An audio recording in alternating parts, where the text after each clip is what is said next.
Hello friend, আজির recipe হল চালানি মাছ দিয়া কচু আবো কচু। এইফালে শাক মই মাছ ভাজি নিছোঁ কড়কড়া করিয়া, আদা মাছ ভাজা হয়ে গেছে আরও আছে। আর এইফালে কচু বয়েল হয়ে গেছে। এই যে মাছ ভাজা হয়ে গেল আধা, তারপরে কচু বয়েল হয়ে গেল আধা আধি হয়ে গেছে।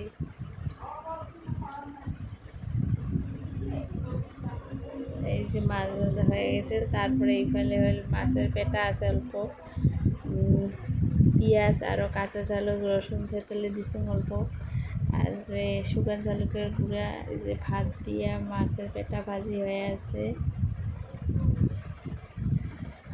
হয়েছে মাছের পেটা ভাজি হয়ে গেছে বাস।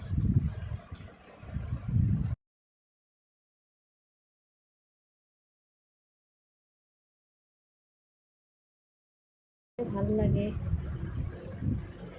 সিম্পলে হয়ে গেছে। কচু সিদ্ধ করে নিয়েছেন অল্প লবণ দিয়া,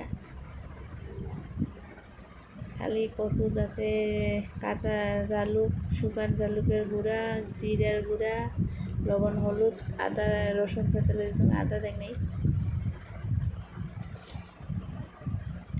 আর এইফালে পানি ঢালি দিই, পানি ঢালা হয়েছে। সবজি মানে আদা বয়েল হয়ে গেছে, গরু তোলো আছে। তারপরে বন্ধু নিয়ে কাটতে দিছি।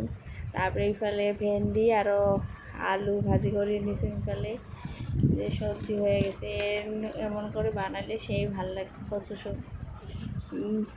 আরও আজের ভিডিওটা কেমন হয়েছে, ভাল বেয়া হইলেও লাইক কমেন্ট সাবস্ক্রাইব করে দিবেন। By friend, good night. এটুকু লাগে না মা।